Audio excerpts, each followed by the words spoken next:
Bonjour à tous. Donc voilà, je redémarre une autre vidéo.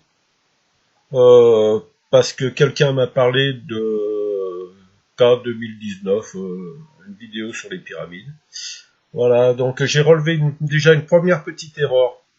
C'est que ils expliquent l'alignement. Regardez bien l'alignement par rapport au soleil. Apparemment, ils ont dû copier sur moi. Et ils ont fait la même connerie que moi, que j'ai rattrapé d'ailleurs, mais ils l'ont pas vu. Pourtant, ça fait plus d'1 an que je l'ai posté. Mais ils n'ont pas vu cette erreur, alors que moi je le savais déjà quand je le faisais qu'il y avait une erreur. Mais je me suis dit je la corrigerai plus tard dans les vidéos et je l'ai pas fait. Alors eux ils disent que le soleil se lève à l'est en étant positionné à l'endroit où est la pyramide, c'est-à-dire à Gizeh, sur le plateau de Gizeh. Le soleil se lève à l'est et il tire une ligne droite, comme vous pouvez regarder, jusqu'à la chambre qui est même au sous-sol et tout ça, pour aligner la pyramide au nord, ce qui est impossible. En faisant comme ils disent, elle aurait eu une très mauvaise orientation. Moi je le savais, eux s'en sont pas aperçus. Alors qu'apparemment, là je vous montre un dessin que j'ai fait, la première vidéo que j'ai postée sur les pyramides, hein, et regardez bien, vous voyez, c'est le dessin que j'avais posté, et je m'étais placé comme eux, au lever du soleil, à l'est, et j'ai tiré une ligne droite, et j'ai placé ma pyramide. Et c'était une erreur monumentale. Et je vais vous montrer pourquoi. Parce que déjà la pyramide n'est pas à l'équateur. Si elle était à l'équateur, ça aurait été tip-top. Aucun problème. On est bien à l'équateur, et si on fait ça, on met une équerre, on se retrouve au nord, tapant, comme vous allez voir sur la photo que j'ai prise. Vous voyez, c'est la photo que je m'étais servi il y a plus d'1 an. Vous voyez bien que le nord est bien placé par rapport aux ombres. Mais regardez bien, ma pyramide, elle n'est pas à la bonne place. Je l'ai placée à l'équateur. Ce qui fait une erreur monumentale, parce qu'elle n'est pas à l'équateur, elle est au plateau de Gizeh, donc elle est beaucoup plus haute. Alors, je vais vous expliquer sur le dessin d'après, ce que j'ai fait pour que vous compreniez bien. Alors, eux, ce qu'ils ont fait, c'est comme moi la première, le trait jaune, c'est-à-dire on se place au niveau de Gizeh, on a le trait jaune, et regardez le nord où il se trouve. Il se trouve complètement sur le côté de la planète, ce qui n'est pas logique, parce qu'il aurait dû être sur l'ombre. Alors, ce qui correspond, c'est le trait rouge. Mais le trait rouge, c'est l'équateur. Alors, et c'est ce que j'avais montré avant. Donc, si on se place comme j'avais fait, ben, on a tout faux. Trait jaune, trait bleu, là. Vu qu'on part de l'angle de la pyramide, c'est pas bon. Donc, j'ai fait une petite correction que je vous montre maintenant. Et cette correction, c'est celle que j'ai faite dans ma dernière vidéo, que vous pouvez voir. Elle date d'il y a 1 mois à peu près. Alors, vous voyez bien, on se met à l'angle de la pyramide. On prend une ficelle, on met un piquet au lever du soleil, on met un piquet au coucher, ça décrit un cercle, et après de piquet à piquet, on tire une ligne droite, et ça nous redonne le nord, bien géographique, et sans aucune erreur. Parce que c'était vraiment une grosse erreur que de faire, à l'équateur, alors qu'elle n'est pas à l'équateur. Alors, j'espère que vous comprenez mon petit dessin, hein. Il y en a un qui se met à l'angle de la pyramide, ils prennent une ficelle, ils font un demi-cercle, un quart de cercle, en partant du lever, du coucher du soleil, en alignement, et après, bah, vous voyez, on n'a plus qu'à tirer une ligne droite, c'est à la limite du vert et du gris, mais je l'explique déjà dans mon ancienne vidéo. Mais c'est pour en revenir à ce que la vidéo de K 2019, pyramide, ils expliquent, et bon, j'ai relevé encore d'autres trucs. Je dis pas qu'ils ont tort, hein, parce que c'est possible, ils avaient inventé le mortier, après ce qu'ils en ont fait, je sais pas. Alors regardez ça, c'est une explication que je vais donner qui, elle, aurait été beaucoup plus logique. Même en partant du plateau de Gizeh, si on s'était servi d'un pyramidion et du lever du soleil, on prenait l'ombre au lever et au coucher, ça nous donnait l'honneur géographique, réellement là. Là, c'est pas... même quand on est sur le plateau de Gizeh, ça l'aurait donné. Mais bon, ils ont même pas pris compte de ça, ils ont fait comme moi, donc ils ont dû me copier, je suppose. Mais par contre, ils m'ont pas cité sur leur vidéo, alors que le premier à parler de l'alignement sur le soleil, comme je l'explique, on avait parlé de l'étoile polaire, on a parlé des ombres avec des gnomons, et en prenant plusieurs calculs très compliqués et très savants. Moi, j'ai fait beaucoup plus simple. Et n'importe qui peut le faire, même un gamin peut arriver à faire ça. Voilà, alors pour en revenir à la vidéo, ils expliquent qu'ils ont coulé la base de la pyramide et tout ce qui est la fondation et les couloirs inférieurs, tout ça, ils ont tout coulé avec du béton. Enfin, un béton, on va dire un mortier qu'ils avaient inventé à l'époque. Ça, j'y crois, j'en suis même sûr, parce qu'il y en a sur la pyramide, on le voit très bien sur des photos que vous verrez à la fin.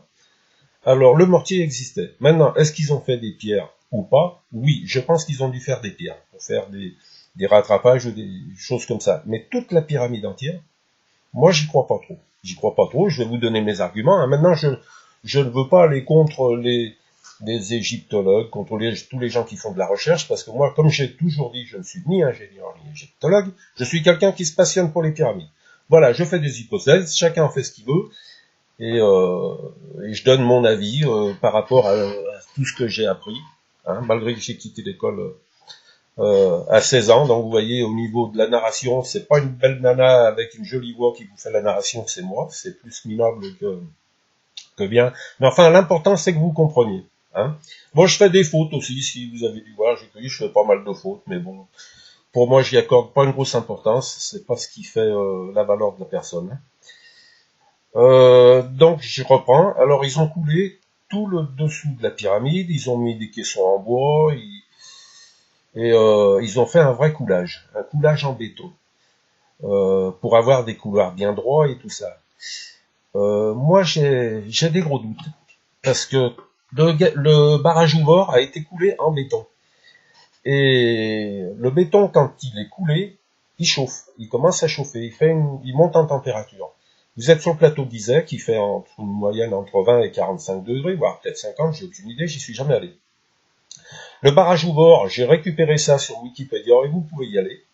Quand ils ont construit le barrage ouvert, ils ont fait passer des tuyaux à l'intérieur du béton, où ils faisaient passer de l'eau fraîche pour refroidir le béton.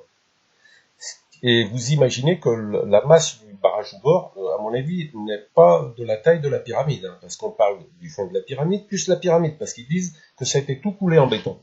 Ce qui veut dire que la pyramide a dû monter en température. Alors après, aller rentrer dans des couloirs ou aller travailler sur la pyramide à 45 degrés, plus la chaleur du béton, et sans parler des fentes que ça peut faire après. Je ne sais pas si on en a retrouvé à droite ou à gauche, parce que le béton, quand il chauffe, après, il peut fendre et tout ça. Voilà, j'ai repris leurs photos.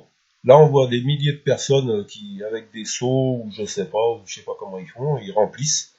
Alors déjà, je sais pas si vous avez fait du béton, moi j'ai fait du béton.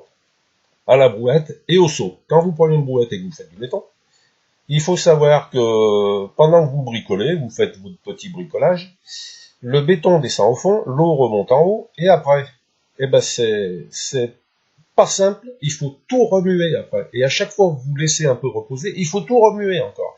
Alors imaginez un seau trimballé déjà sur le plat sur 150 mètres, vous arrivez au fond, il y a 2 cm d'eau, et le béton au fond, il a durci et il colle. Ce qui veut dire, c'est qu'il faut le jeter, le rebalaxer, le rebidouiller, c'est pas simple. Moi je me dis, je suis pas contre, hein, mais qu'on m'explique éventuellement tout ça. Parce que moi, j'ai fait ça dans une brouette aussi.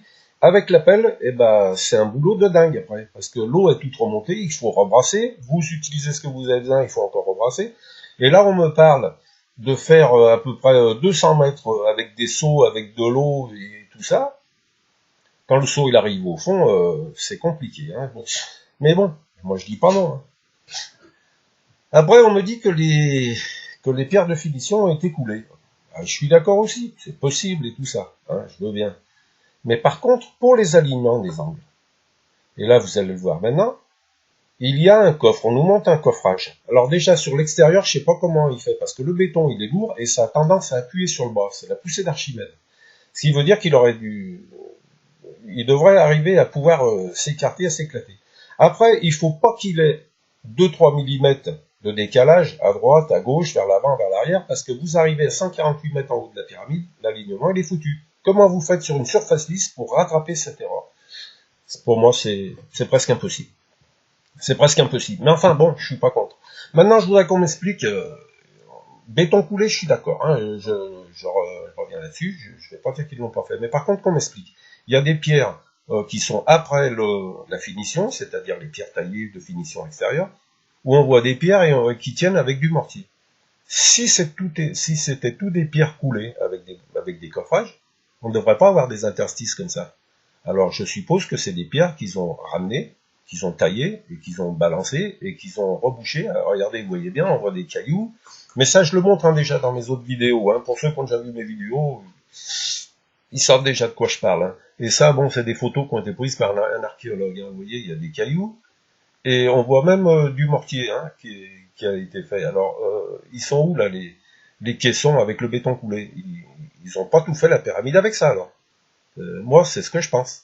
Ils ont pas fait la pyramide toute avec du béton coulé. Déjà, parce que l'approvisionnement en haut, l'approvisionnement béton et tout ça, ça fait des surfaces énormes, quoi. Je sais pas, moi, même avec des bétonnières, j'aimerais bien voir des gars avec des bétonnières. D'ailleurs, les bétonnières, elles tournent justement pour que ça reste toujours liquide, que ça n'aille pas au fond et que ça devienne dur. Alors, je sais pas, moi, j'y vois un peu mal. Alors là, on voit bien du mortier. Donc, ils avaient bien inventé le mortier. C'est pour ça, c'est indiscutable. Le mortier existait. Maintenant, qu'est-ce qu'ils en ont fait? Est-ce qu'ils ont fait toutes les pierres? Que certaines, compliqué. Il faudrait être sur place, j'y suis jamais allé, Regardez bien. Là, on arrive sur le haut de la pyramide. C'est un gars qui a escaladé la pyramide. En haut, les pierres sont beaucoup plus petites, Alors, c'est pas des pierres de 10 tonnes, Il faut arrêter, là. Il faut me montrer, je vous montre la photo. On voit une main à côté. Si elle fait la taille d'un gros parpaing, et on voit bien les coulées de mortier. Ce qui veut dire, c'est qu'ils les ont bien scellées entre elles avec du mortier. Alors, s'ils avaient fait avec du béton coulé, pourquoi faire du mortier pour les sceller entre elles? C'est stupide, c'est ça, idiot.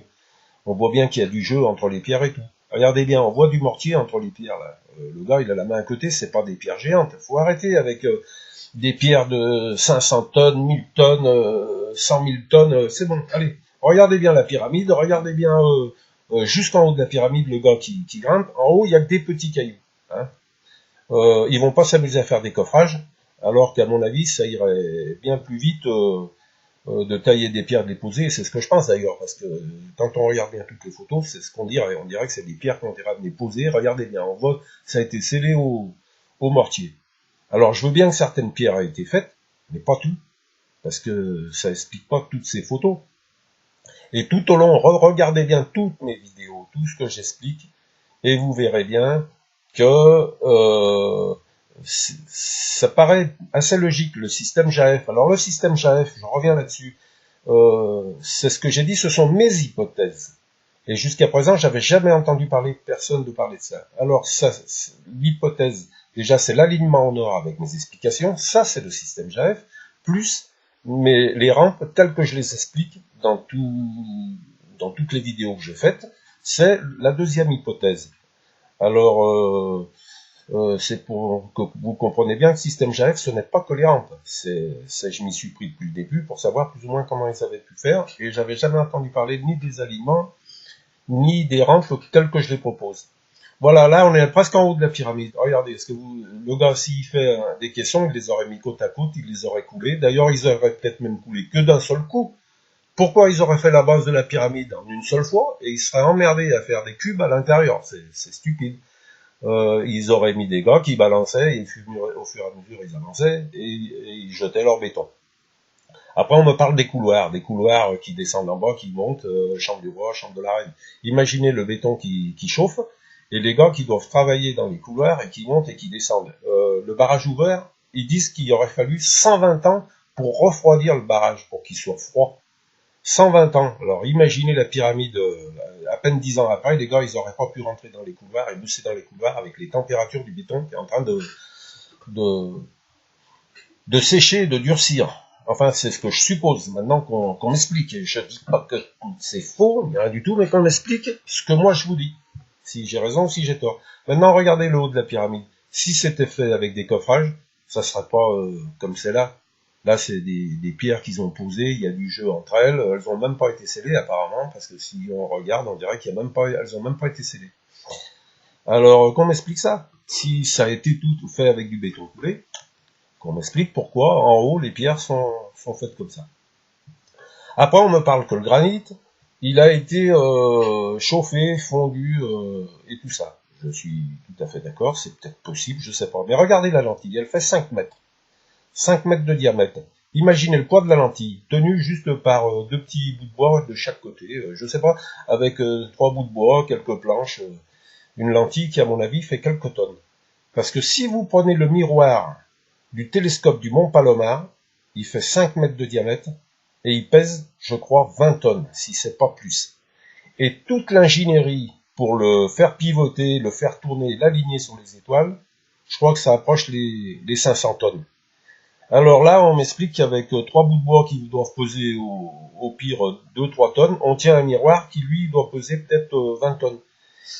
Après, l'orienter comment? Avec le 2 bouts de bois, faut pouvoir l'orienter, il faut un mécanisme pour avoir orienter. Et là, si on voit, il y a au moins 5, 6, 7, 8 miroirs. 8 miroirs. Alors, qu'on m'explique. Alors regardez, je vous ai mis un truc qu'on trouve sur Wikipédia aussi, ou sur Google, vous cherchez, c'est le télescope du Mont Palomar. Hein, il fait 5 mètres de diamètre, il fait 50 ou 60 cm d'épaisseur, il est en verre Pyrex, et comme je vous dis, il doit faire à peu près une vingtaine de tonnes. C'est à peu près, maintenant, il faut que bien que vous regardiez, vous puissiez voir comme moi, et moi j'y crois pas trop. Comment ils ont fait pour placer ça, pour chauffer et tout ça, qu'on me donne des explications claires et nettes, qu'on me fasse un dessin, mais un vrai dessin. Moi, j'ai fait des dessins, je me suis fait chier à faire de la 3D, j'explique bien comme il faut. J'aimerais qu'on me fasse exactement les mêmes dessins avec un miroir soutenu qu'on puisse déplacer. Maintenant, on nous dit que les gars, ils peuvent pas creuser dans la roche, ils peuvent pas faire des angles droits, il n'y a rien du tout, ils peuvent rien faire. Ils étaient vraiment pas très doués, hein, ces Égyptiens apparemment. Hein. Alors, expliquez-moi la tombe de Séti Ier, qui descend à une profondeur extraordinaire, et là c'est une montagne. Je ne crois pas qu'ils aient coulé la montagne avec du béton. Ou alors ils étaient vraiment fortiches les gars, ils ont appelé des extraterrestres après, hein, qui sont venus et qui ont coulé la montagne. Mais sinon regardez ces couloirs, ils sont en angle droit, ils descendent avec une très belle inclinaison.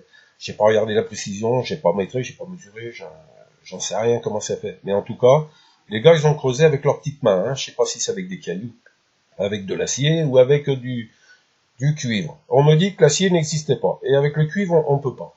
Alors, si c'est comme moi quand je travaillais dans les ateliers, mes outils, je les gardais, je mettais mes numéros dessus pour pas qu'on me les pique, et tout ça. Si les gars, ils avaient des outils en métal, on nous dit qu'ils n'existaient pas, mais s'ils ont existé ou en acier, et qu'on les a pas retrouvés, c'est normal, ils ont dû rouiller. C'est pas comme le cuivre ou le laiton qu'on peut retrouver. Mais le métal, lui, rouille. Et au bout de peut-être 500 ans, on aurait du mal à le retrouver. Voilà, enfin c'est des hypothèses que je dis, mais en tout cas ils l'ont bien fait. Donc si c'est pas avec des cailloux, si c'est pas avec du cuivre, comment ils ont creusé la montagne là, qu'on m'explique. Et à ce moment-là, je donnerai plus de crédit à toutes les autres explications. Voilà, alors je vous ai laissé des images sur la tombe de Séti Ier, regardez bien. Profitez-en bien jusqu'à la fin. Et revenez, n'hésitez pas à revenir sur toutes mes vidéos. Vous verrez bien que l'alignement, j'en parle depuis déjà mars 2018, il me semble, ce qui fait plus d'un an et demi. Et pour le reste, vous verrez aussi que j'ai toujours des explications assez logiques.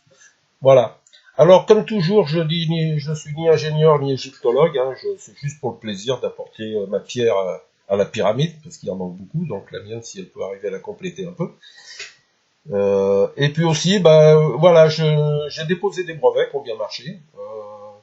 Et j'ai un brevet pour la production d'électricité, j'en ai un autre pour ce qui est de purifier l'eau, que ce soit de l'eau dans les mares ou de l'eau de mer, la désaliniser, et qui pourrait être vraiment efficace sur des pays tels que l'Afrique et tous les autres pays. La production d'électricité, comme je dis toujours aussi, je l'ai testé, ça marche, je produirai de l'électricité en 220 volts, et avec des ampères, hein. C'est très important pour ceux qui s'y connaissent. Enfin, si quelqu'un est intéressé, j'ai quelques brevets dans la poche. S'ils connaissent quelqu'un qui est prêt à investir, à me donner les moyens de déposer des brevets et d'en profiter et de faire toutes mes inventions, de les lancer en tant que projet, n'hésitez pas à les contacter, qu'ils viennent me voir, qu'on en discute et qu'on essaye de faire quelque chose.